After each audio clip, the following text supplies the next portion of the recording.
Hello नमस्कार मित्रमैत्रिणींनो, मी संध्या तुम्हा सर्वांचं स्वागत करते साफसफाईच्या आजच्या आपल्या नवीन पॉडकास्टमध्ये. चला तर मग मंडळी, जास्त वेळ वाया न घालवता सुरुवात करूया आजच्या आपल्या चर्चेला. तर मंडळी, आजकाल ना काही लोक एवढी स्मार्ट असतात ना की त्यांना त्यांच्या प्रत्येक गोष्टीचा फायदा आहे ना पैशांच्या स्वरूपात कसा करून घ्यायचा ना हे चांगलं समजतं. तसंच आहे ना, एक व्यक्तीनं आपल्या स्वतःला खूप स्मार्ट, आयडियल, आदर्श पती, सर्व गुण संपन्न पती, बाप, असली मर्द असं समजणाऱ्या भिकू काकांबद्दल आजचा आपला हा पॉडकास्ट असणार आहे. आणि आपण आज त्यांच्याबद्दल मनसोक्त गप्पा मारणार आहोत आणि त्यांना एक उत्तम बाई कसं बनायचं ह्याच्याबद्दल धडे देणार आहोत. चला तर मग सुरुवात करूया. कारण ह्यांच्या वागण्यावरतून आहे ना, तर हे असं दाखवून देतात की हे चुकून पुरुष झालेत आणि ह्यांना ॲक्च्युअल तर बाईच व्हायचं होतं. म्हणून ह्यांचा प्रत्येक टॉपिक, प्रत्येक व्हिडिओ, प्रत्येक गोष्ट ना फक्त बाईच्या विषयावरती आणि बाई ह्या शब्दाच्या अवतीभोवतीच असते. ह्या माणसाचं चॅनल आहे ना फक्त सिम्पती ह्या टॉपिकवरती, म्हणजे सिम्पती गेन कसं करायचं सिम्पतीवरतीच चालू आहे. म्हणजे कसं बाई, बायको, बायका, आई, मुलगी ह्यांच्याबद्दल सगळ्या गोष्टी बोलायच्या आणि आपल्या सगळ्या गोष्टी बोलून आपण किती महान आहोत, किती मोठं कार्य करतोय, मीच असली मर्द, अशा सगळ्या गोष्टी दाखवून द्यायच्या. आणि प्रत्येक गोष्टीला बायकोचं, मुलीचं कौतुक करायचं. आई तर गेली तेल लावत, आईबद्दल एक शब्द बोलायचं नाही आणि बायको बायको बायको करून सिम्पती गेन करायचं. आणि दुसऱ्यांच्या बायकांना, ज्या लोक ह्यांना कॉमेंट करतात, जे ह्यांची ऑडियन्स आहे, जी ह्यांची सबस्क्रायबर आहे, त्या बायकांना वाईट साईड बोलायचं आणि त्या बायकांना टोमणे देऊन वाईट साईड बोलून निघून जायचं. हाच ह्याचा असली मर्दपणा. म्हणजे कसं, बाईबद्दल बोलायचं म्हणजे प्रत्येक बाई, फिमेल, ह्याची कुठलीही ऑडियन्स असो घरातली, त्यांच्याबद्दल बोलायचं चांगलं चांगलं, चुंगलं चुंगलं, एकदम सिम्पती गेन करण्यासारखं, आपल्या बोलण्याकडे अट्रॅक्ट करण्यासारखं बोलायचं आणि आपली सिम्पती गेन करून पैसे कमवायचे.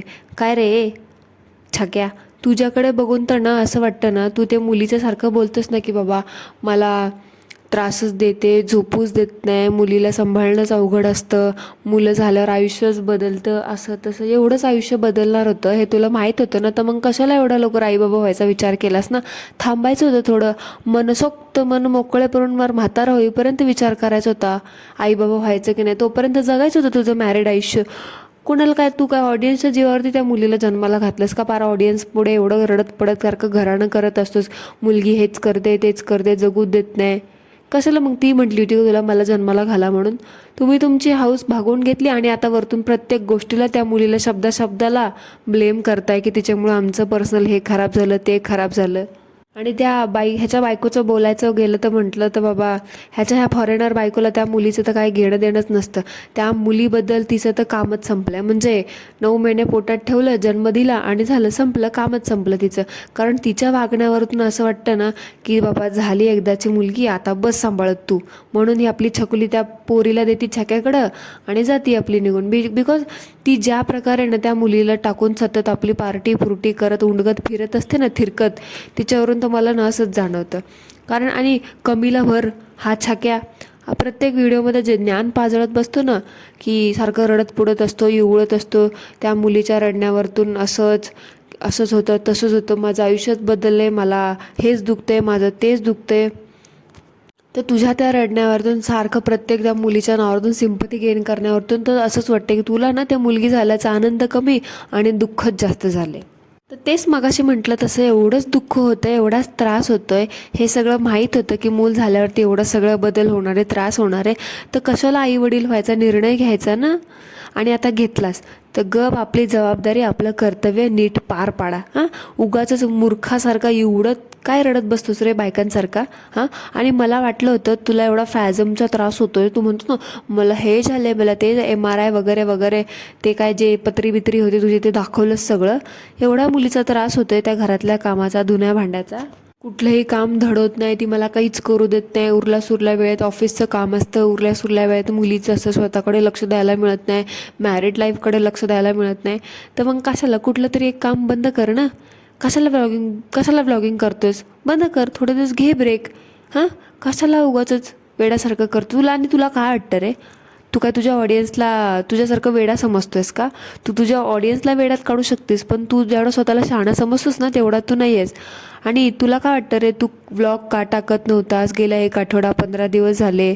मंडळी, तुम्हाला काय वाटतं हा व्लॉग का टाकत नव्हता? तर मी सांगते की हा व्लॉग का टाकत नव्हता. हा व्लॉग तर टाकत नव्हता, पण पेड प्रमोशनचे शॉर्ट्स व्हिडिओ ना मात्र नक्की टाकत होता. का रे, तुझ्याकडे वेळ नव्हता ना?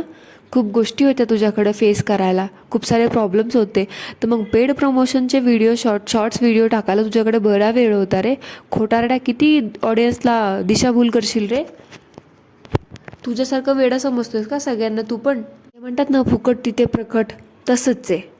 म्हणून त्याने प्रत्येक प्रमोशनचे व्लॉग बनवायचं तर कंटिन्यू केलंच, पण फक्त फुकटाचे व्लॉग नाही केले. कारण कसं ना, फुकटमध्ये कुठली गोष्ट दाखवायची नाही. मुलीचं रडणं, मुलीचं हागणं, मुलीचं मुतणं, सगळ्या गोष्टी इन कॅश करायच्या.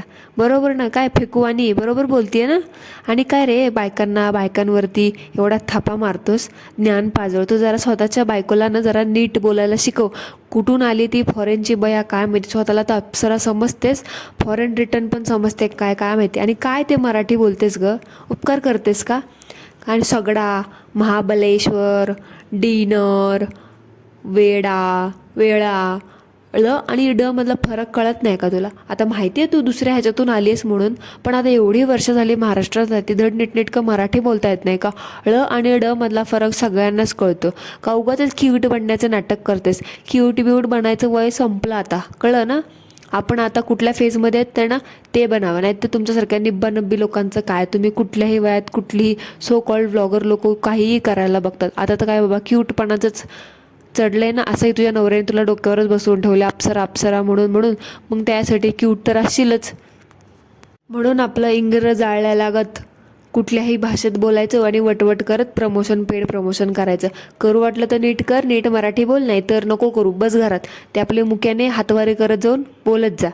आणि जरा ते उंडारणं, पार्टी फुर्टी करणं ना जरा कमी कर. जरा घराकडे लक्ष दे. आली मोठी शहाणपणा प्रमोशन करायला. कारण तू ते करत नाहीस म्हणून तो पाक्यानं असा पकवत बसतो, नुसतं डोकं खात बसतो. आम्हाला ते फेस करायला लागतं. आणि त्या बिचारीला मुलीला किती फेस करायला लागत असेल हे नाही माहिती. कॅमेऱ्यासमोर तो दाखवतो की बाबा मी त्या मुलीचं किती करतो, काय काय करतो, पण कॅमेऱ्याच्या मागे तिला कसं सांभाळतो देवच जाणे. आणि हा तर बाबा असं दाखवतो की ह्यांना एकट्यांनाच मूल झालंय, असं प्रत्येक व्हिडिओमध्ये दाखवतात की किती त्या पोरींनी ह्यांच्यावर अत्याचार केलेत. अरे काय, त्या पोरीला जन्म देऊन का उपकार केलेत का तुम्ही तिच्यावरती? का त्या पोरीच्या नावावर पैसे कमवणार आहेस? कमवतो तर आहेसच तू, सगळ्या गोष्टी ते इनकॅशच करतोयस, पण किती ती मुलगी किती त्रास देते, किती वैताग देते, असं प्रत्येक गोष्टीमध्ये दाखवून देतोस की तिच्यामुळे आमचं मॅरिड लाईफ खराबच झालंय. मग कशाला तिला जन्म द्यायचा ना? एवढं मॅरिड लाईफच खराब होत होतं तर, एवढं मन भरलं नव्हतं मॅरिड लाईफमधून, तर मग मॅरिड लाईफच एन्जॉय करायचं होतं. पेरेंट बनायचा विचार कशालाच केलात ना? आता केलायस ना, तर आता गपचूप तेच करत बसा. नाही तर आपलं थोबाड घेऊन रोज उठायचं आणि आपलं रडत इवळत बसायचं. आपलं रडकं थोबाड दुनियाला दाखवायचं, तर लाज पण नाही वाटत का? आपलं सारखं रडायचं इवळायचं. तुझं तर नावच आहे पकाऊ. तू तर पकाऊच असतोस. तू घरामध्ये पण असंच करत असशील, म्हणून तर तुझी आई 4 दिवस येते आणि 8 दिवसातून गायब होते. कारण तिला पण माहिती इथं राहिलं ना हा असंच पकवत राहील. आणि तुझी बायको पण त्यामुळेच कल्टी मारत असणार ऑफिसला. जेवढा वेळ तुझ्यासोबत राहून ती बोर होत असेल, तेवढा वेळ ती जाऊन मस्त पार्टी पुर्टी करून स्वतःचा थकवा भागवून येते. कारण तिला पण माहिती आहे घरी गेल्यावर ना ह्याची पकाऊ आणि ना ऐकतच बसायची आहे. आता त्या पोरीला जन्माला घातलंय ना, तर मग तिचं करणं ना तुम्हाला भागच आहे, कळालं ना? त्याच्यामुळे उगाच बायकांसारखं ना रडत पडत जाऊ नकोस. नाही तर आपलं पारसं तोंड घेऊन यायचं आणि आपलं रडत बसायचं. आणि जरा ते वर्क फ्रॉम होमवर्क XYZ धुणी भांडी जे काही करतोस ना त्या घरकोंबड्यासारखी, ते बंद कर. आणि जरा 4 माणसांमध्ये म्हणजे 4 पुरुषांमध्ये जाऊन बस. नाहीतर आपला जेव्हा बघावं तेव्हा आई, बहीण, बायको, भाऊ, मुलगी ह्यांच्यामध्येच बसलेला असतो, अवतीभोवती घुटमळत असतो. म्हणूनच आहे ना तू असा बायकाळ्यांसारखा बाता मारतोस आणि थापा मारतोस.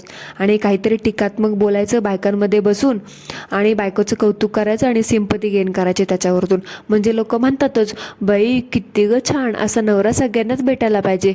अहो असा निब्बानं तुम्हालाच ठेवा. नको, प्रत्येक घरात असे निब्बे जन्माला आले ना, तर मग प्रत्येक बाई बाहेर जाऊन हिच्यासारखी धुणं भांडी ह्याला कामाला लावेल आणि हा बसेल बायकोच्या जीवावरती घरात तुकडे मोडत. आणि वरून म्हणायचं मुलींना आयुष्यच बदलून टाकलंय, नासन तर सारे किती दुतोंडी मारशील रे फेक्या. हां, आणि एवढंच त्या बायकोचं, फॉरेनर बायकोचं, त्या बोबडीचं एवढं कौतुक करतोस. ऑफिस करते, काम करते, ह्याव करते, क्याव करते. कधी स्वतःच्या आईचं कौतुक केलंस का रे? हां बैला, कसं करणार ना, बरोबर. आईचं दिसलंच नसेल कधी काम सगळे कष्ट, त्याग, प्रेम, मुलीला जन्म तुझ्या बायकोनेच केलंय. नाही तर बरोबर बायको रोज फाट्यावर लाथा देत असेल ना, म्हणून नाही तर शब्दाला उठता बसता जाणीव करून देत असेल की ती तुझ्यापेक्षा जास्त कमवते, बाहेर जाते, म्हणून तिचं कौतुक तुला करावंच लागत असणार. आईचं काय, ती बिचारी निस्वार्थपणे तुझ्यासाठी झिजली, तुझ्यासारख्या बैलासाठी झिजली. शेवटी काय, तिचं कशाला कौतुक करशील ना तू. बायकोचा बैलच आहे शेवटी तू. बायको बायको बायको. तुझ्यासारख्या लोकांचं वागणं बघून ना मला तर असं वाटतं ना की तुला ना कधी बायको भेटलीच नव्हती. जरा त्या बायकोतून बाहेर ये आणि जरा आईचं कौतुक कर, तिचे आभार मान. ती होती ना म्हणून तू आता असा बायकोचा बैल म्हणून ना त्या बोबडीच्या मागे फिरतोयस. नाहीतर आपल्या कामासाठी त्या मुलीचं हागणं मुतणं, धुणी भांडी सगळं करायचं, तेव्हा फक्त आईची आठवण येते. आणि काय रे, सतत उंडारत बोंबलत फिरत असतो बायकोसोबत बाहेर, मूवी डेट, आईस्क्रीम डेट, ह्या त्या करायला जात तर असतोस आणि वरतून मोठ्या मोठ्याने बोंबलतोस की आम्हाला नवरा बायकोला वेळच मिळत नाही, मी टाईम मिळतच नाही, मॅरिड लाईफच खराब झालं आहे, असंच झालं आहे तसंच झालं आहे. अरे किती खोटं बोलशील रे, हां फेक्या. आणि वरतून त्या मुलीला ब्लेम करायचं की हिच्यामुळे सगळं झालं, हिच्यामुळे तसं झालं आहे. रेडीच नव्हता तुम्ही आईबाबा होण्यासाठी, तुमचं मॅरिड लाईफच जगायचं होतं, तर मग कशाला एवढा विचार केलात ना आईबाबा व्हायचा. थांबायचं होतं ना थोडंसं, बळबक्कड गडगंज पैसा कमवायचा होता आणि मग नंतर करायचं होतं म्हातारपणात आईबाबा होण्याचा विचार. उगाचच आपलं डेली ते तुझ्यापेक्षा ना आता आम्हाला जसं बर्डन वाटायला लागलं की ती मुलगीला तुम्ही तुमच्या घरात कसं वागवता, कसं तिला ठेवून घेता काय माहिती. आणि तुम्हा दोघांचं किंवा तुम्हा एकट्याचंच आयुष्य बदललं नाही मूल झाल्यानंतर, लग्न झाल्यानंतर. काय एवढा उचलून धरतोस या टॉपिकला, या विषयाला काय माहिती. आणि शेवटी काय बोलायचं ना, बायकाळा माणूस तू, बाई माणूस, बायकांमध्ये बसून बसून वर्षोवर्षी राहून, वर्षोवर्षी वर्क फ्रॉम होम करून थोडे गुण तर येणारच ना. आणि ह्या बाई माणसाला ना भांडायचं ना खूपच जोर आहे. म्हणजे कसं ना, एखाद्या ह्यांच्या सबस्क्रायबरनी वगैरे कुणी कॉमेंट केली ना ह्यांच्या कंटेंटला, पकाऊचे बकवासचे, सारखं रडतच असतो, बैलचेस, बायकोचा बैल, मर्द असले असतात का, असं ह्या दुसऱ्यांच्या बायकाला बोलणारे, असं बोललं की हा लगेच येतो बाई माणूस आपला पदर खेचून. तू ना चुकून पुरुष झालास राव, हे ना तू तुझ्या वागण्यातून एव्हरी डे वेळोवेळी प्रूफ करत असतोस. आणि काय रे, एवढा गाडीत बसून ज्ञान दिलंस की आम्ही व्हिडिओ का बनवत नाही, काय टाकत नव्हतं वगैरे वगैरे. कोणाला खोटं बोलून फसवतोस तू. व्लॉग व्हिडिओ डेली टाकत नसलास तरी पण पेड प्रमोशनचे शॉर्ट व्हिडिओ तर तू डेली टाकत होतास ना. आणि वरतून म्हणतो आम्ही टाकतच आहे. खोटं बोलणं बंद कर आता. तुझी ऑडियन्स असेल वेड्यात काढण्यासारखी, आम्ही नाही आहोत. कशाला आलास परत काय माहिती. एवढं जास्त काम आहे, त्रास आहे, बापाची, मुलीची, स्वतःची तब्येत खराब आहे, पर्सनल प्रोफेशन लेवलवरती भरपूर कामं आहेत, मॅरिड लाईफमध्ये वेळ मिळत नाही, तर कशाला टाकलास मग तेवढा तरी व्हिडिओ. एवढं सगळं जगाचे वेगळे प्रॉब्लेम आहेत तुला. एक आठवडा काय, मी म्हणते चांगला 6 महिने, वर्षभर नाही तर कायमचाच ब्रेक घे यूट्यूबवरून आणि जरा घरात नीट लक्ष दे. जरा नीट धुणी भांडी कपडी बिपडी सगळी कर आणि जरा निब्बापणा कमी कर जरा. म्हणजे ती बायको पण खुश राहील आणि आई पण खुश राहील आणि जरा ते मुलीचं सुख पण मिळेल तुला. नाही तर आपलं त्या मुलीला सारखं बदनाम करत असतो, ब्लेम करत असतो, हिच्यामुळे असं झालं, तिच्यामुळे तसं झालं, आणि तिच्यावरती प्रत्येक गोष्ट ते इनकॅश करतच असतो. आला मोठा शहाणा. आणि जरा ना ते निब्बेपणा कमी करून एक मॅच्युअर बाप असल्यासारखं वाघ. नाही तो गा आपला आऊचा बाऊ करत असतोस. आला मोठा शहाणा. म्हणे हे आयुष्यात बदललं आणि आयुष्यात बदललं. तुझ्यासारखे लोक ना कुठून येतात ना काय माहिती, बिंडोक.